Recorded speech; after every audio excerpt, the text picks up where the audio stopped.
Dia 188, Josué, capítulo 9.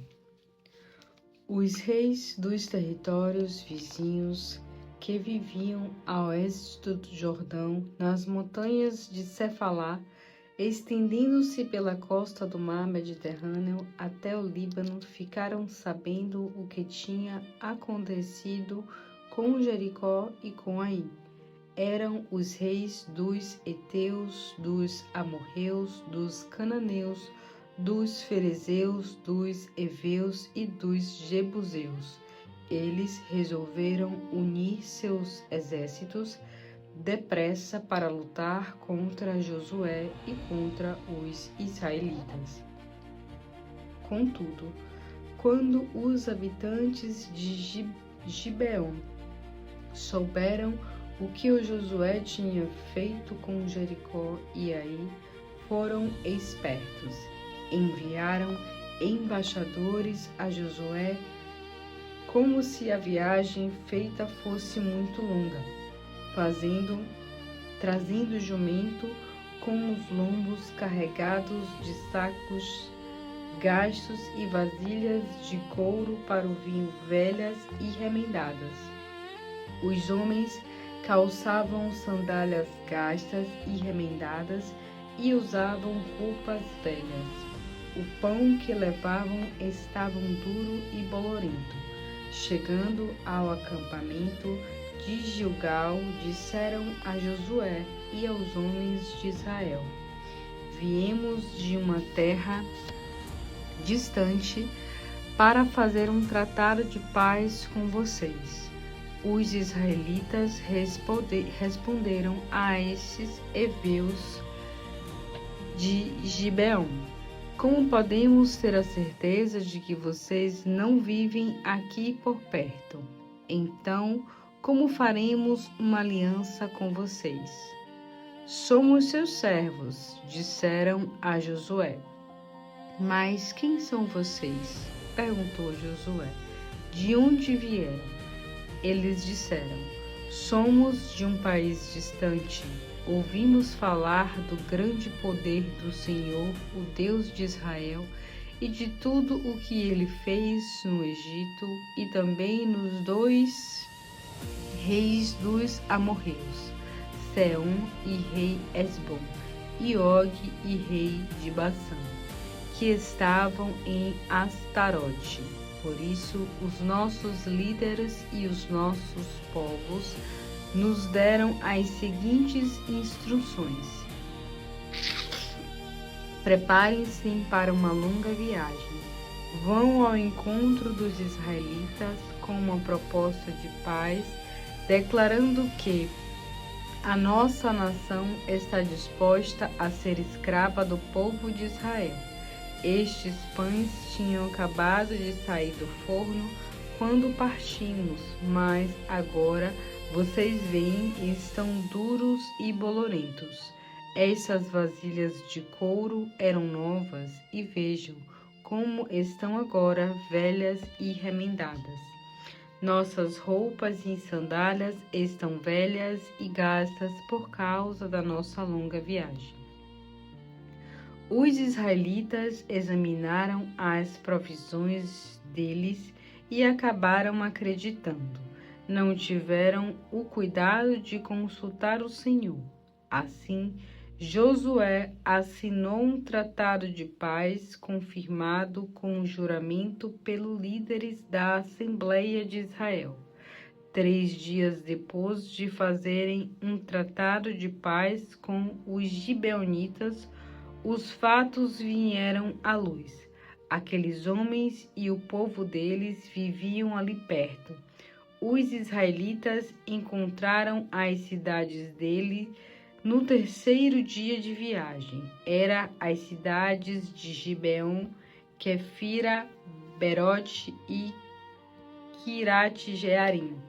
Mas as cidades não foram destruídas por respeito ao juramento feito pelos líderes da Assembleia diante do Senhor, o Deus de Israel. Então o povo israelita queixou-se contra os líderes, Mas os líderes disseram ao povo reunido: Nós fizemos o juramento diante do Senhor, o Deus de Israel, que não tocaríamos naquele povo. Vamos deixá-los viver. Se quebrarmos o juramento, a ira de Deus cairá sobre nós. E eles acrescentaram: Que eles vivam, mas não terão de fazer o trabalho escravo a vida toda, como lenhadores e carregadores de água para toda a comunidade. E a promessa dos líderes foi mantida. Então Josué chamou os líderes dos gibeonitas, comunicando a sua decisão: Vocês não serão destruídos, mas visto que vocês nos enganaram com a história de que vieram de longe, quando na verdade são nossos vizinhos, atraíram maldição sobre vocês. Terão de fazer o trabalho de rachar a lenha e carregar a água para a casa do meu Deus.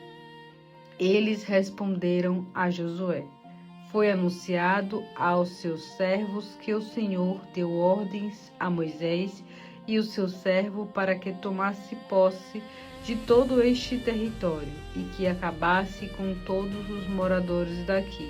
Por isso, tememos pelas nossas vidas e agimos assim, mas agora estamos nas mãos de vocês. Façam aquilo que parecer bom e justo a vocês. Assim, Josué não permitiu que os israelitas destruíssem aquela gente, mas desde aquele dia os gibeonitas passaram a fazer o trabalho de lenhadores e carregadores de água, prestando serviço ao povo de Israel e ao altar do Senhor, onde quer que o Senhor escolhesse para ser construído até o dia de hoje.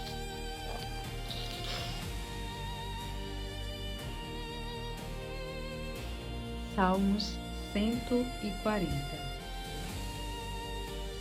Ó Senhor, livre-me dos homens maus, do homem violento, pois vivem planejando maldades a cada dia, se reúnem para provocar brigas e problemas.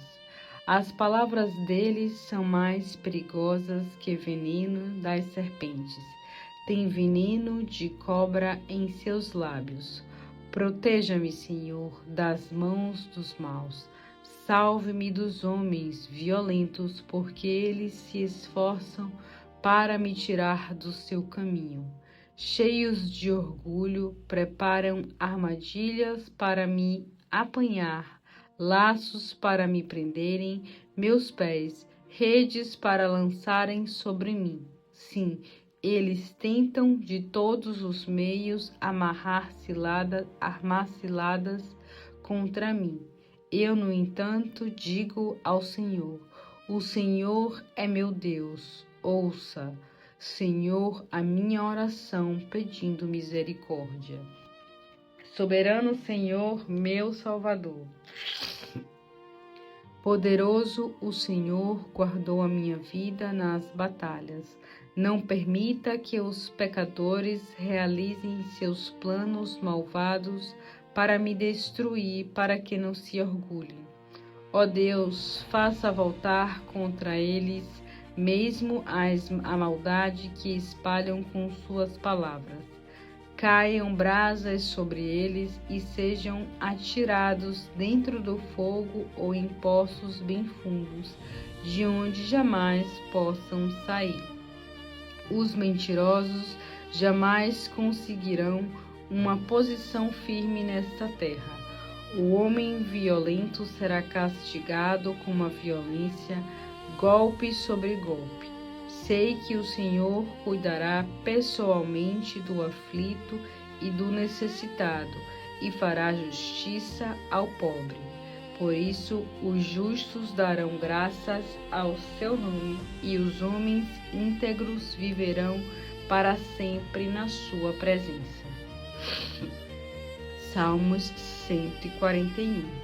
Senhor, estou pedindo sua ajuda. venha socorrer-me depressa. Ouça a minha oração, escute o meu clamor. Que minha oração seja como incenso diante do Senhor, e as mãos levantadas sejam como oferta da tarde. Ó Senhor, ajuda-me a tomar cuidado com o que falo. Ajuda-me a não falar o que não agrada ao Senhor. Não permita que o meu coração seja atraído para o mal, nem que eu tenha desejo de praticar atos perversos e andar com homens violentos e maus. Não me deixe tomar parte em seus banquetes. Se alguém que ama o Senhor me ferir e castigar, isso será um favor, um remédio para minha alma. Por isso, não fugirei do castigo e também continuarei a orar para o Senhor, castigar os pecados rebeldes. Quando os seus líderes forem condenados e os seus ossos estiverem espalhados no chão, finalmente vão me ouvir e saber que estou dizendo a verdade. Como a lenha é rachada e cortada em pedaços, assim os seus ossos serão espalhados diante da sepultura. Os meus olhos estão em Deus, ó soberano Senhor. Eu me refugio no Senhor, não me abandone. Salve-me das armadilhas que preparam contra mim. Faça com que eles caiam nas armadilhas que eles mesmos preparam e ajuda-me a escapar sem sofrer qualquer dano.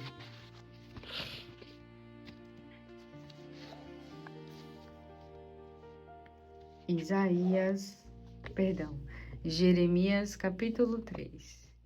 Se um homem se divorciar de sua mulher e depois da separação ela se casar novamente, poderá o primeiro marido voltar a se unir a ela? Isso não mancharia completamente a terra? Você me deixou e teve muitos amantes, como uma prostituta qualquer, e agora quer voltar para mim? Pergunta o Senhor. Passe os olhos por toda a terra, olhem bem para todos os montes e morros. Existe um único lugar onde você não tenha cometido adultério, deixando-me de lado e adorando falsos deuses? Você é como uma prostituta esperando um cliente nas esquinas escuras, sozinha como um nômade no deserto. Você esperava os seus amantes e sujou a terra com o pecado da sua prostituição. É por isso que as chuvas da primavera não vieram e houve seca. Mas você é mesmo uma prostituta e não sente vergonha disso. E apesar de tudo, você ainda se dirige a mim dizendo: meu pai, o Senhor tem sido meu amigo desde a minha mocidade. Certamente não vai ficar irado para sempre, vai? O Senhor vai esquecer tudo, não vai? Você fala muito manso quando se dirige a mim, mas continua a pecar. Eu recebi outra mensagem do Senhor durante o reinado de Josias. Você viu o que fez a nação de Israel? Como uma esposa infiel que se entrega a outros homens sempre que tem a oportunidade. Israel adorou outros deuses em todos os montes e debaixo de todas as grandes árvores. Eu pensei que depois de fazer tudo isso, ela se arrependeria e voltaria para mim, mas não voltou. E Judá, sua irmã infiel, viu essa constante traição, mas não deu a mínima importância, nem mesmo quando me divorciei dela e a mandei embora, porque ela me abandonou e se tornou prostituta. Pelo contrário, ela mesmo se entregou abertamente à prostituição, indo adorar outros deuses sem temor algum. Ela não ficou envergonhada. Judá manchou a terra porque cometeu adultério com ídolos de madeira e de pedra. E depois de fazer todo esse mal, a infiel Judá não voltou para mim de todo o seu coração. O seu arrependimento era fingido, diz o Senhor. O Senhor me disse: Israel é infiel, é menos culpada que Judá, a traidora. Por isso, Jeremias, vá para os lados do norte e proclame esta mensagem. Volte, Israel. Israel, meu povo rebelde, arrependa-se e volte para mim. E não farei cair a minha ira sobre você, porque sou bondoso. Declara o Senhor. Não continuarei irado para sempre.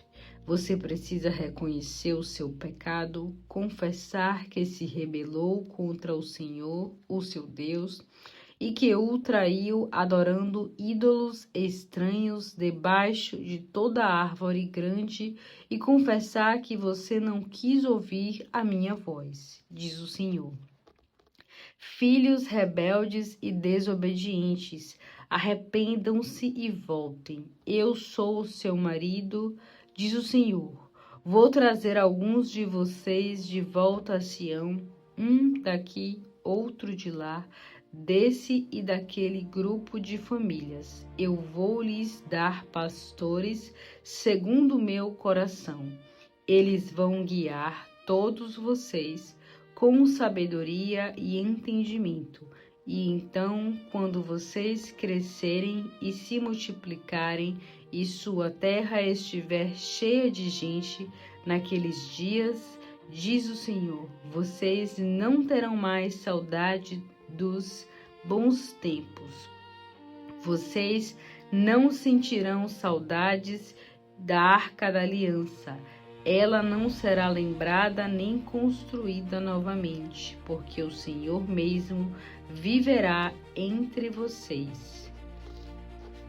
Jerusalém será conhecida como o trono do Senhor, e todas as nações do mundo se reunirão ali para adorar o nome do Senhor.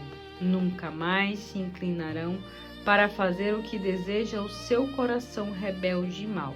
Naquele tempo, as nações de Israel e Judá voltarão juntas de sua escravidão nas terras do norte e habitarão na terra que eu dei como herança aos seus antepassados. Eu disse para mim mesmo a respeito da nação de Israel: com que alegria eu trataria como um dos meus filhos. E lhe daria uma terra agradável, a mais bela herança entre as nações. Você me chamaria de pai e não deixaria de seguir-me. Mas o que aconteceu foi justamente o contrário. Como a mulher que trai o marido, assim você tem sido infiel comigo, ó nação de Israel, diz o Senhor. Estou ouvindo um barulho no alto dos montes, barulho de gente chorando. São os filhos de Israel que não quiseram saber do Senhor, o seu Deus, e perverteram-se os seus caminhos. Voltem, meus filhos rebeldes, voltem para mim e eu os curarei da sua rebeldia. E eles respondem: sim, nós voltaremos, porque o Senhor é nosso Deus. Já estamos cansados de adorar ídolos sobre os montes e realizar festas imorais no alto dos montes. Tudo isso não passa de ilusão. A verdade é que somente no Senhor, o nosso Deus, existe salvação para Israel. Desde a nossa mocidade, temos visto os nossos pais desperdiçarem tudo o que tinham, ovelhas, gados, filhos e filhas, adotando a Baal, a Deus da vergonha de Israel. Temos agora de nos arrastar cobertos de pecado e de vergonha e reconhecer que desde a mocidade nós e nossos antepassados temos pecado contra o Senhor, o nosso Deus. Nós não temos obedecido ao Senhor, o nosso Deus.